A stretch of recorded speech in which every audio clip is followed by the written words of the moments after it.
everybody. Welcome into our Kroger Kickoff. We're live here in a place we really haven't been in this format in quite some time. The Tate Center parking lot right next to Sanford Stadium as we're getting ready for Georgia and UAB coming up at 3:30 Eastern Time. And in just a moment, for the first time in a long time, we'll get a chance to show you a dog walk with fans on both sides of this makeshift pathway as these Georgia players get ready to walk their way in between the hedges and get ready to play later on this afternoon. Of course, as they do that, mystery clouding the team right now about who's exactly going to start at quarterback. Obviously, Georgia fans have expressed their opinion on this a lot over the course of the last 24 hours since news first broke. Or really, it's more like 48 hours, I guess, since the news initially broke that JT Daniels could miss the game on Saturday. We've learned things since then, so let me see if I can bring you up to date on everything that's occurred here since yesterday, and y'all can step in to fill in the blanks if I've missed anything. First of all of this starts on Thursday with what Dog Nation called reports of an upper body injury for Georgia quarterback JT Daniels that caused him to miss some practice time. Now, he still practiced some, and Georgia players Warren McClendon, Ladd McConkey met with the media on Wednesday night saying they had seen Daniels looking fine at practice. But the rumors persist that Daniels might not be healthy enough to play on Saturday's game at UAB. Then yesterday, Robert Griffith III, RG3 as he's known, the former quarterback who's serving as an analyst for today's game on television, made an appearance on the Paul Feinbaum show. And in that discussion, RG3 confirmed that the issue that Daniels is dealing with is an oblique injury, which obviously can limit a quarterback's ability to throw the football as comfortably as he wants to, and obviously creates a level of pain there as well, seemingly giving that confirmation to what had been going on from an injury standpoint for Daniels. And then there was reporting by Chip Towers at the AJC yesterday that brought open the possibility that Stetson Bennett, a guy that Georgia fans saw as a starting quarterback last year, coming in relief, game one against Arkansas, leading the team as a starting quarterback for subsequent games after that before sustaining his own injury, that obviously opened the door for JT Daniels to become the starting quarterback for the Mississippi State game, that it could actually be Bennett who starts at quarterback for Georgia today. This is a surprise to many because seemingly Carson Beck had been treated as the team's number 2 quarterback a lot during the offseason. And, of course, Beck, because he's a former 4-star signee, a former state player of the year in Florida, that's a guy that comes in with a good bit of credentials, good bit of accolades. The video that sneaks out of Beck in small snippets certainly makes it look like he brings a lot to the table from throwing the football and athleticism. A lot of Georgia fans were excited. If they couldn't see JT Daniels today, they were excited about seeing Beck, and now they don't quite know exactly how that's all going to play out. So if that's not enough drama and intrigue related to this, also interesting reporting on Saturday morning from Mark Schlabach from ESPN. Schlabach, of course, over the years has been a media figure with close ties to Georgia. He's broken stories related to UGA in the past, and he reported, according to sources this morning at ESPN.com, that JT Daniels, after all that's been said and all that's been done, was still going to try to give it a go. And if Daniels had his way, based on Schlabach's reporting from ESPN, certainly he'd like to be out there if at all possible, and he was going to try to, work and politic his way to be able to do that. It will be interesting here in a couple of minutes' time on our Kroger Kickoff when this Georgia team walks by. In a moment, our camera's going to swing around. You'll get a chance to see the team shaking hands and saying hello to fans, of course, but also coming in, game faces on for this game here today.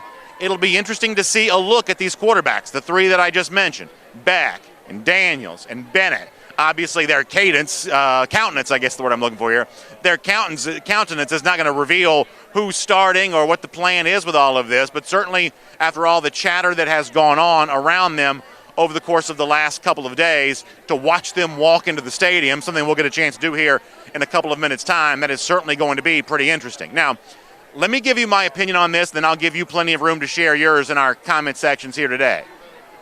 I realize there's going to be some frustration that if it's not Beck, and there's a very good chance that if it's not Daniels, it might be Beck, but there's at least a possibility that it's Bennett instead of Beck who starts today. Reporting suggests that. Mike Griffith himself at DogNation.com also suggesting that this morning. I realize that's going to frustrate some Georgia fans, and I realize that for some Georgia fans, it's going to remind them of maybe things that Kirby Smart has done in the past when it comes to the quarterback situation. It's not my job to carry Smart's water. It's not my job to toe the company line on all this. I exist to serve Georgia fans, not UGA itself. But I do want to offer this one opinion up, that if Smart chooses Bennett today, regardless of how the practice snaps have been doled out in the last couple of weeks, I think it's unfair to assume that Smart would be the only coach in the similar circumstances who would make the similar choice. The fact of the matter is, and I have this on pretty good authority, Georgia views UAB as a pretty competitive opponent. In fact, you might go so far as to say that UAB is a better opponent than some of the SEC teams that Georgia's going to be playing in future weeks. This was a team that was sixth nationally a year ago defensively when it comes to yards per play allowed. In 2019, the last full season for college football, the Blazers produced 44 sacks. This is a head coach in Bill Clark who is generally viewed to be one of the best defensive minds in college football. The fact that he's coaching at the Group of 5 level does very little to change that. So this is a UAB team that brings a lot to the table. This is maybe a game in which, if you can't have JT Daniels, you do want to have the seasoned experience of Stetson Bennett, which to some Georgia fans I acknowledge is less exciting, but this is also not dissimilar to the conversation that we had throughout the offseason, which is while it is very reasonable to assume that by the end of the year someone like Beck could earn the number 2 job and be the guy that in typical backup situations you'd want to see running the offense and taking care of the football.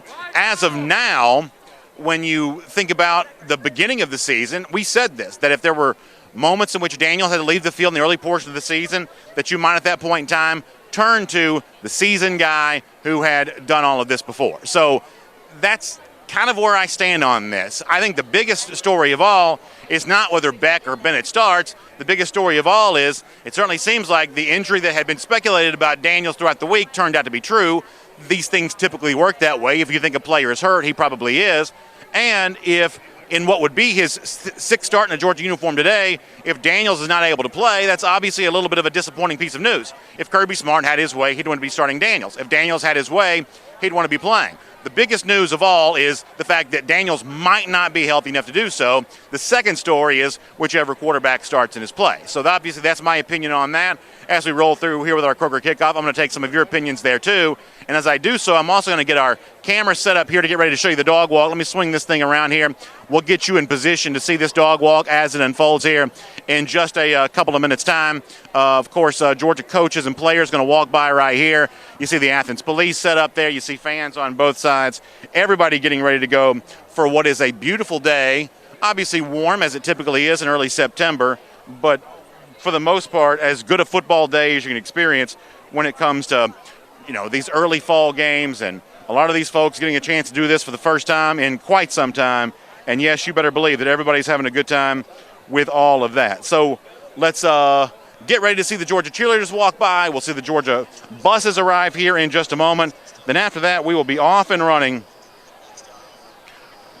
with everything going on here today from Sanford Stadium in Athens, a part of our Kroger Kickoff. Over here on YouTube, just for a moment, Foghorn Lancourt says Bennett should be used in an emergency situation.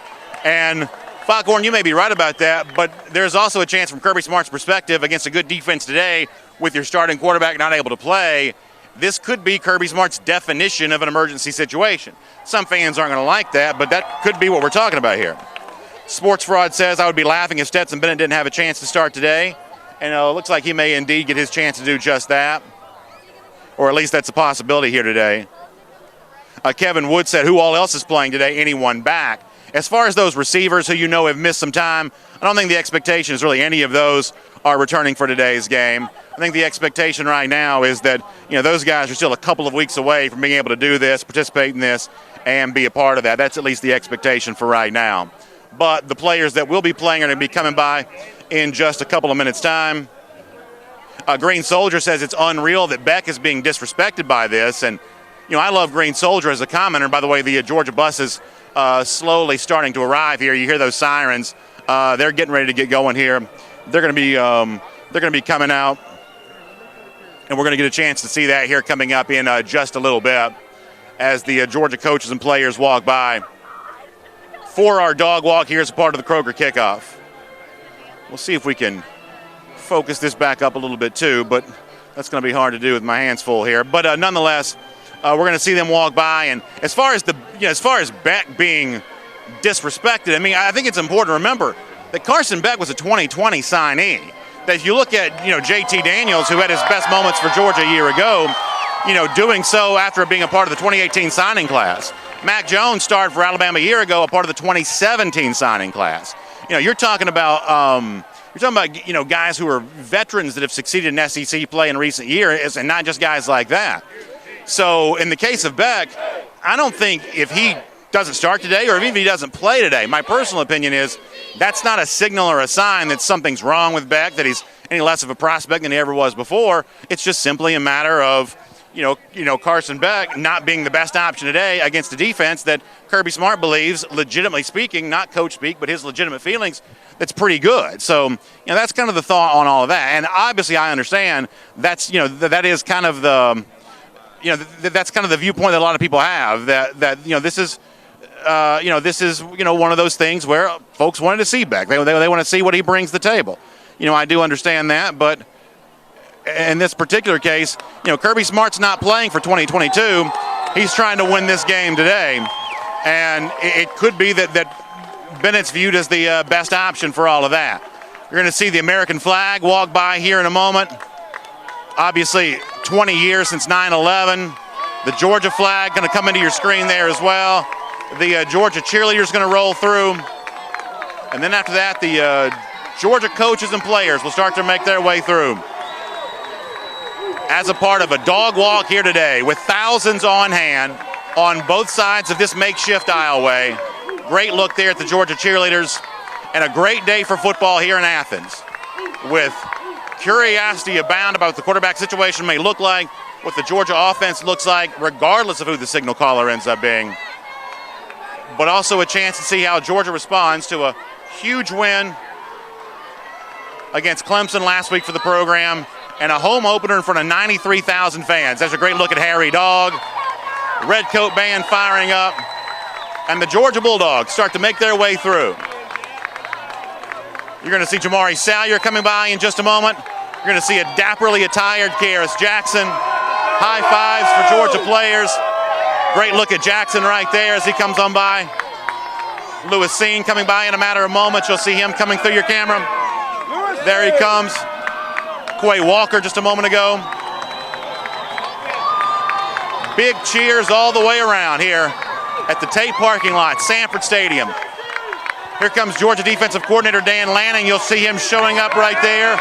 Good shot at Coach Lanning. How about Kirby Smart coming by? Here's Georgia coach Kirby Smart coming by to say hello to folks. N'Kobe Dean, always dressed well. He walks by there. I haven't spotted any of those Georgia quarterbacks yet, but we'll keep our eye on in case we see them. Adam Anderson's looking good. You see him walk by with a hat on. Here comes Jordan Davis. You'll get a chance to see him in your camera in just a moment. Of course, our perspective may not be quite big enough yet. Only about half of Davis fit in our screen there as he walked by and said hello to some folks there a moment ago. So these Georgia players, flanked by security, they walk on by. Y'all put in the comment section if the quarterback snuck by me. I haven't really seen them as of yet.